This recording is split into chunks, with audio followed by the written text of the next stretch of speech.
yeah, welcome. Yes, so today we're going to be talking about thinking about whether or not to put money away for your emergency fund or to pay off your debt. I know that is something that a lot of people think about. A lot of people are torn in between either like paying off their debt or, putting money away for their emergency fund. And I've written down 5 things that you need to think about for that, just walking through that journey. I don't think there is a hard and fast rule. Frankly, even finances as a whole, I don't subscribe to anything being like, this is the way to do it, this is the rubric, this is what you have to follow. It's not a one size fit all. Our situations are different. And kind of how you think about your money and how you think about yourself is different. Your phase in life might be different. I mean, there's so many things that can influence your decision and, the kind of things that you do at different phases in your life. And so it's not a one size fit all. But yeah, the first thing you need to think about is your loan amount. So how much exactly do you owe? If it's something you can quickly knock out the park, it's gonna take you a month, 2 months, whatever, you can quickly get that out of the way, or you can do a couple hustles and you can get that out of the way. That should factor in, right? That should factor into thinking about whether or not you want to put money, aside for your emergency funds, or you want to kind of kill that loan. If it's a long-term loan like student loans or like your vehicle or like your mortgage, I mean, you have to live, right? You have to kind of find, the very, very nice balance between either paying off that type of long-term debt or paying off something that, you can quickly knock out the park.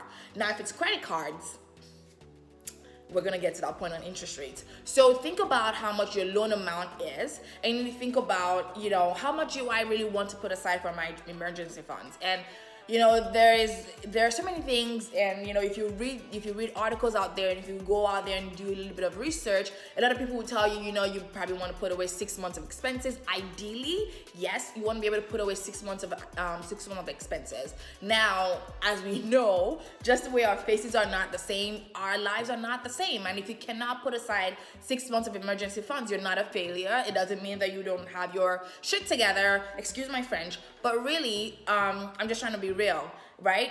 Now, if you can't do 6 months, can you do 4 months? Can you do 3 months? I mean, you just need to think about it, right? Now, how do you even determine how much your emergency funds would look like? You need to think about how much you spend in a month. And we've gone through all of this analysis before, so I hope that you can go back to the video that will be down below on budgeting and figuring out how much you actually spend in a month, because that's going to be important. You need to know that value. You need to know that number before you can begin to project, what your 6 months expenses will look like, or what your 3 months or your 4 months expenses will look like. Now, after doing that, you need to figure out, if I spend, $4,000 a month, right? Do I have $12,000 saved up, right? Or do I have $24,000 saved up? Or can I even get there?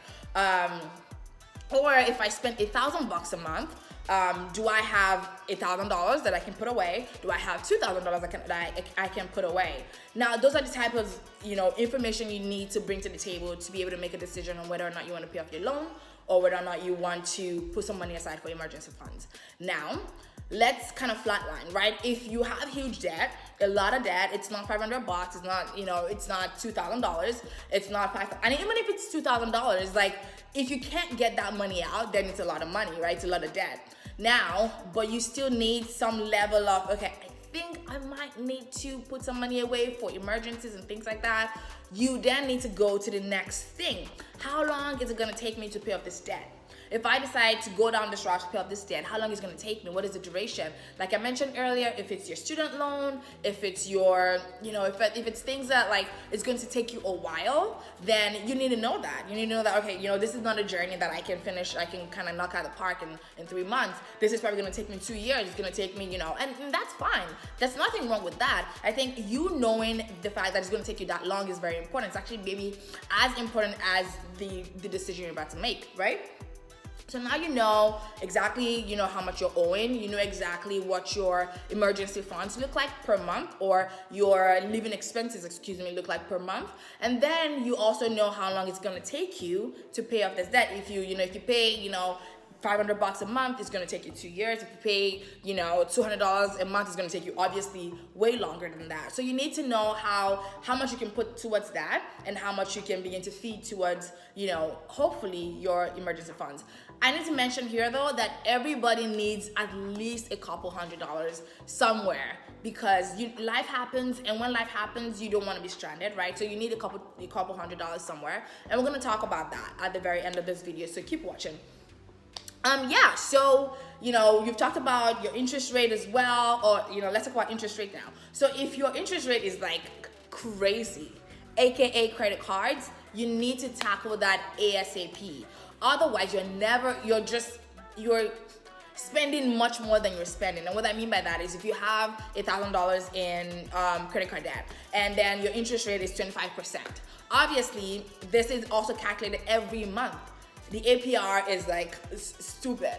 You're going to continue to accumulate more the longer you take to pay off that debt, right? So it's almost like you're working against yourself. You're digging yourself into, you're in a hole and you're continuing to dig. So if you are in that kind of situation, you need to, no matter how much you need to put away for your emergency funds, you certainly need to begin to think about how to pay that off as quickly as possible. So like I mentioned, the loan amount is very important. The duration is very important. The interest rate is so important. You need to know how you can tackle that, because if it's a huge interest rate, dude, there's no winning in that game. You have to pay it off.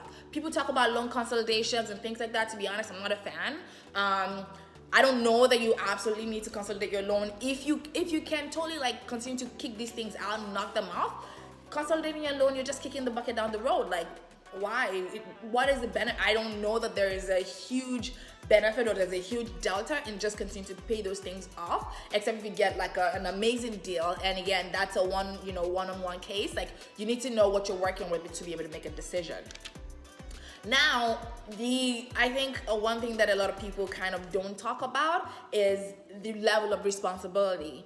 If you're a parent, if you have responsibilities, you're not going to, your kids are not going to drink Gary, and that's a Nigerian type of meal. You're not going to feed your kids nothing or like oxygen. I wish they would eat that, but like if you're responsible for little humans, you need to factor that in as well. If you're responsible for adults and your parents and things like that, you need to factor that in. So you need to factor in your level of responsibility. Would you be able to really like strap up such that you'll be able to pay this off? And sometimes you just need to find the middle ground, right? You need to find the middle ground between strapping up and making sure that, I can take care of my responsibilities and still cater to all these different things. But that's important. Like, as you're thinking about your loan amount, as you're thinking about your interest rate, as you're thinking about your duration, you need to think about your level of responsibility. Now, if you're a single, happy-go-lucky person, maybe you just need to eat noodles for the rest of the month so that you can knock that out. Maybe you just need to, not go to brunch and not do all the different things and like all those things that, they're negligible and like negligible. Of course, you need to do what works for you, but all those things are that you can exclude. You can begin to cut and trim your expenses. Maybe you can do that. But if you're responsible for lives, if you're responsible for things that you absolutely have to cater to, then you need to factor that in. You need to bring that into the conversation. And so when I coach my clients, we need to talk about a 360 view of your life. Your money is really your life, and you can't isolate your money and you can isolate your strategy to either like getting your money game right, void of everything else that's happening around you, because that is super important, and it's part of your complete outlook, your 360 outlook. Now, the last thing we're going to talk about is economy. And I know we want to, isolate ourselves from this economy and we don't want to talk about it, but like just with what happened with Corona, everything went down. Really, who could have predicted that? If you kudos to you, but you need to begin to think about those type of things. If the economy, on the long term is not looking really good, and of course do your research.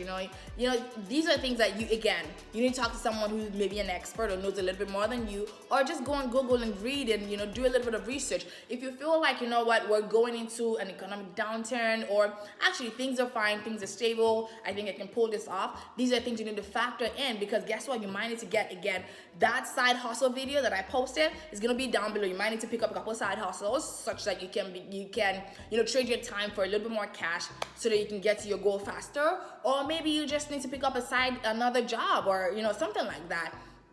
And I say all of this to say that, again, your money conversation cannot be done in isolation. And as I mentioned, every single person and every single family, you need to have a couple $100s in your pocket.